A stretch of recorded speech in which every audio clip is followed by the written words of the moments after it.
Ghost Recon Phantoms is an accumulation of 4 years of development for our AAA brand, Ghost Recon itself. The genesis of the project, it actually started from Ghost Recon Future Soldier, where the Ubisoft Singapore studio was going to help develop. At some point, we realized that there was an opportunity for us to learn about free-to-play. So the free-to-play felt like something we could take on as a challenge and see if we could give a really good product offering, and then as well build a service around it. And we have that specific chance that we're in Asia.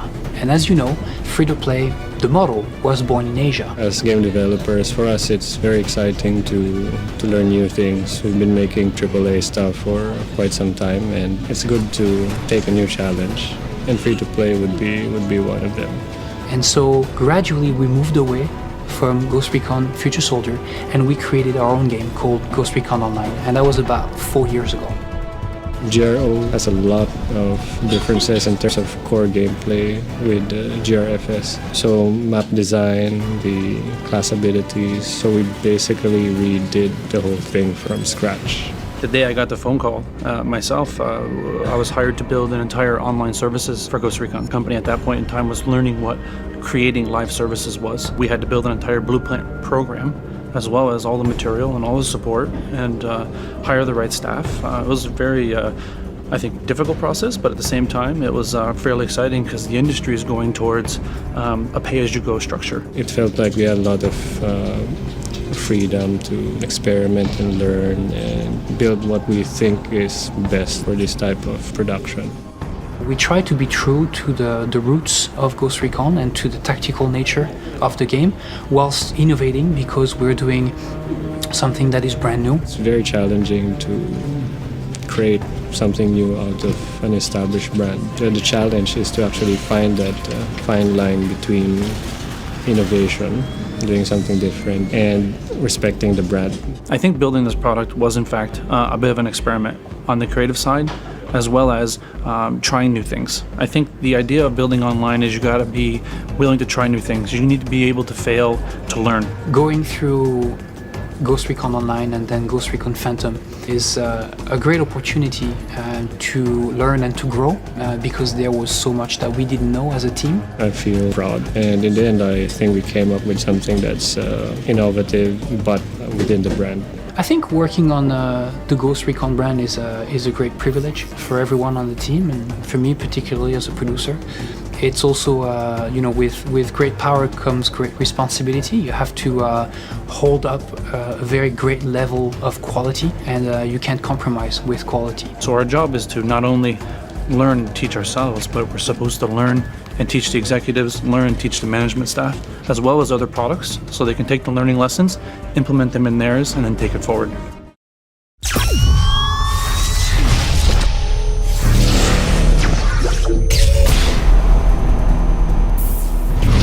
So Ghost Recon Phantoms is developed between 9 and 11 different studios around the world, starting here in Singapore and going all the way, follow the sun, to San Francisco.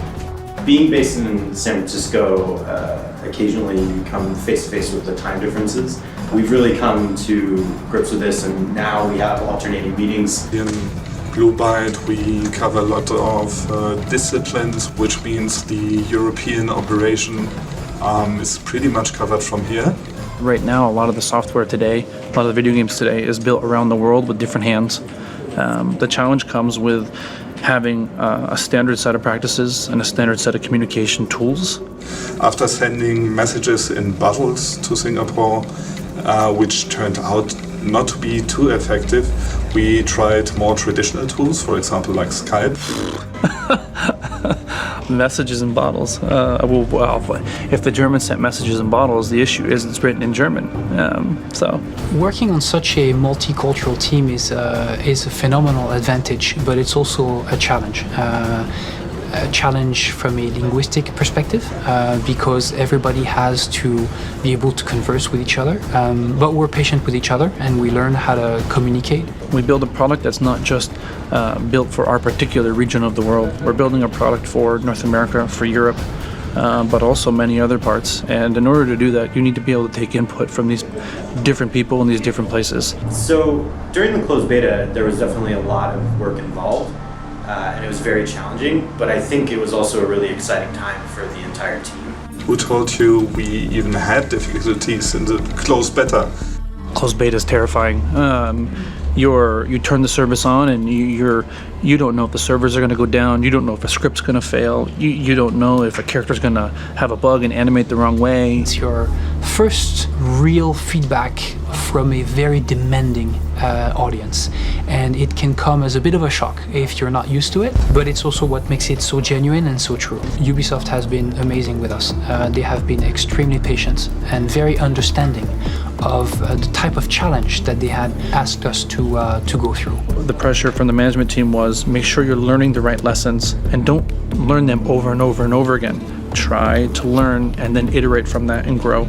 And then as well, teach the company and themselves how to do that for their next product.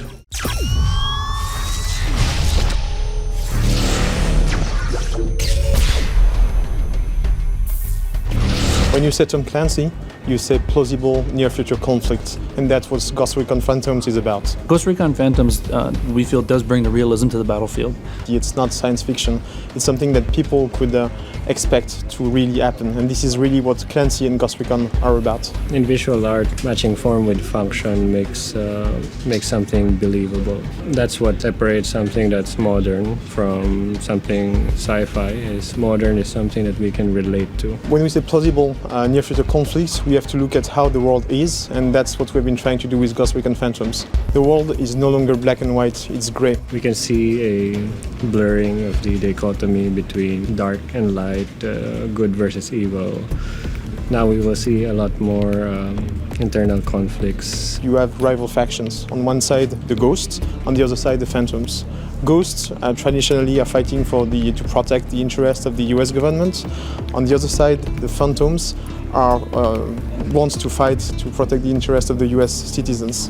The real reason for them to fight is actually power. They have to take control of money, fundings, but also the most advanced high-gear military techs. So the new logo represents the ghosts and the phantoms. We put it on one face because phantoms are essentially ghosts with different ideals. It's that gray area that we're trying to show. We try to encourage inspiration from multiple forms. I think, with an art team, as much as with a sound team, we don't want to limit them to their input.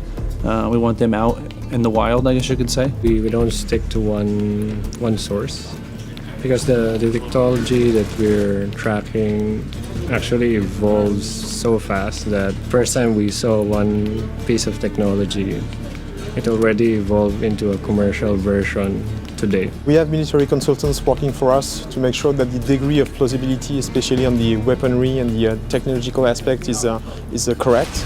But we also, in fact, over the years, we employ quite a few military personnel themselves that just have a development career in software. The key sources for us are mostly what DARPA is doing, as well as what the Native Center for Infantry Research has been doing for the US Army.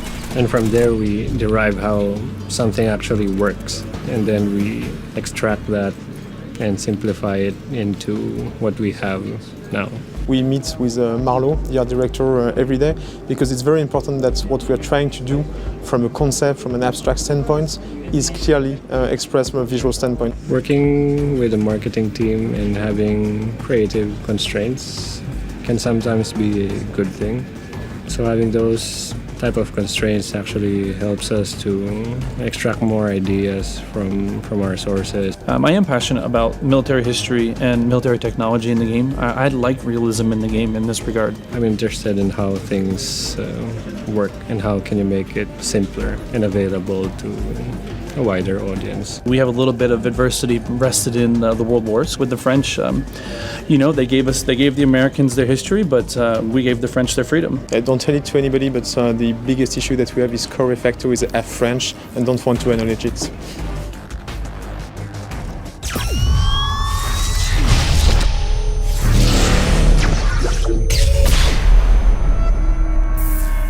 The ingredients to create a tactical game, a solid cover system. So the cover system in Ghost Recon Phantoms is very distinctive. It's very unlike the cover system in other games. I know a lot of other shooters have them, but ours is quite unique in the behavior of it and the way you use it for also improving your accuracy and aiming. It slows down the gameplay. It makes players be more cautious when advancing forward. it is extremely flexible. I think I have to illustrate this with a bit of a prop. So, for example, in most games, your cover system is kind of like you just peek out.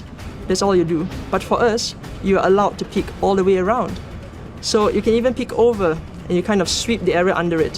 So one of the beauties of the cover system is that it actually reduces your recoil, actually increases your accuracy, and is critical to this game. If you do not use cover, you will die. So one thing that we really wanted to achieve with Ghost Recon Phantoms, a sense that the users would naturally come together and play as a team. Team play is essential in Ghost Recon Phantoms because you have 3 different character classes. Everyone that has its strengths and weaknesses, they're all battling to try and capture a point against an enemy team which is also balanced of these 3 character classes. Team play is at the core of Ghost Recon Phantom experience, and it's a recipe that you need to test and tweak every day, hence the need for playtests on a daily basis. So playtests happen every single day, either level design specific or generally speaking changes to gameplay, changes to some of the systems, changing to the user experience. The playtesters help us to get feedback on weapons, so they help us figure out if certain guns are too powerful, for example.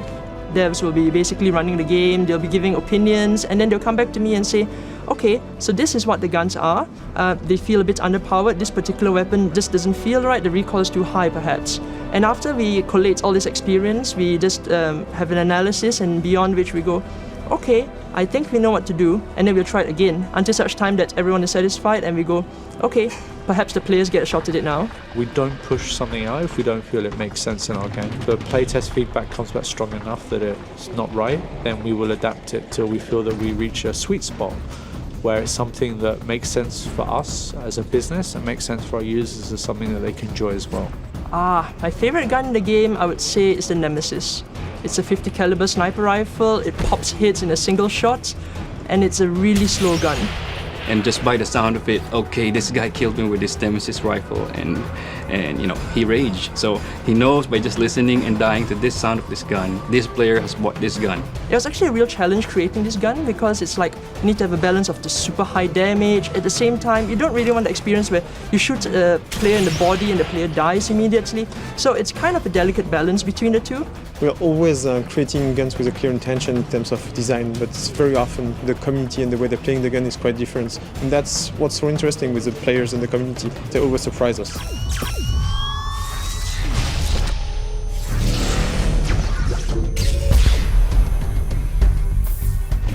One of the changes that we introduced on the art side coming to Ghost Recon Phantoms is having a phantom side of the ghosts. For visual artists, of course, we need to start with an idea. We flesh it out by using concept art.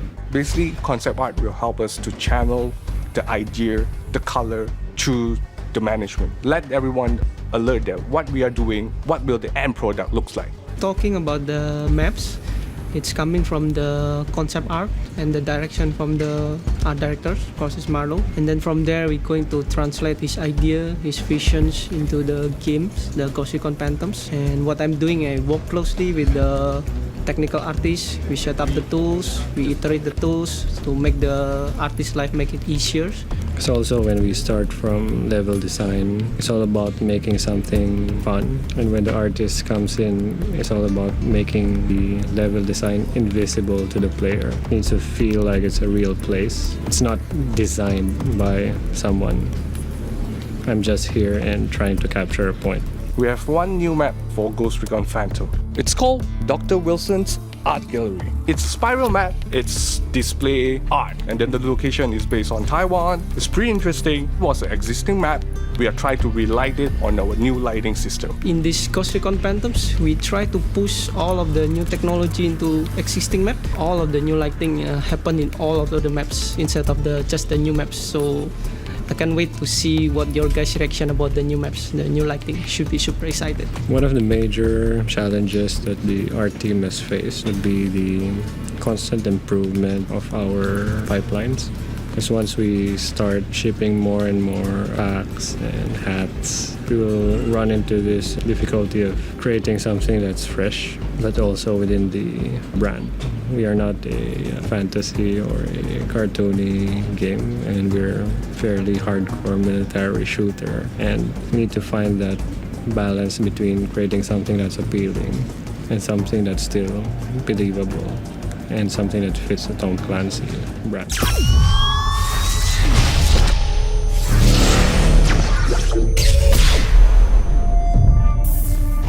My job on Ghost Recon Phantom is as the lead animator. I create character animations, I make our characters move, reload weapons, jump over things, take cover. The game wouldn't work without animations, and animations wouldn't work without the code. It's a friendly, constant battle to make sure that we get things working properly. Actually, I'm kind of surrounded by programmers. I work really closely with them. So yes, Kelly poke me all the time. So we have a new animation, we need to put it in the games. My job is to make sure that we only need a small tweak, small adjustment, so the animation works well even with the new characters and new assets. I tend to do most of my research online, just looking at videos to look at actions. It's quite difficult to get your hands on an SA-80 assault rifle here in Singapore. However, what is good is be able to act out the motion yourself, because then you realise if the animation you're doing is believable or not, or natural. I do tend to make a bit of a fool of myself inside the office, yeah, kind of prancing around and doing actions. I think the guys around here have kind of got used to me. So you can see him like taking a fake gun and actually posing and testing out some of the moves. And it's kind of funny, but it's very useful. I've been working with Kelly like all these years for movements, and I need to have this exact sound with his animation, and it all comes to these batches, game design, animation, then sound. Whenever I'm in the planning stage of doing an animation, I will call over Beige and I'll explain what I want the character to do and what I imagine the character is going to be doing. So it gives him a bit of a heads up so that he can be thinking about audio-wise what he's going to do and start to prep for that. Once I've finished the animation, I sit back down with him and show him through, and then he takes over and adds all the good stuff. Well, sound design is paramount for any game really, but Ghost Recon Phantoms in particular, because it really adds to the sense of immersion. You really feel like you are on the battlefield with your teammates fighting for the win. For Ghost Recon Phantoms, all the weapons start in Nicole's great list of guns. So we start processing by, editing, adding effects, making it loud, making it distinct from the other guns. And we hook it up with the artist's 3D model and animation for the reloads, and that's it. There's naturally an immense amount of creativity on Ghost Recon Phantoms. Everybody can contribute to ideas and feedback. Beach is constantly assaulted by people who come back to him and tell him, you've made that change, you made this change, you've added that piece of music, you've added this feedback. Because we can and because we care. What I want to do is I always want to please the player. The sound that I really like is the sound of the AK-12. I've been able to create something that is me, but it's not. Something like a blend of both, and that makes me very proud.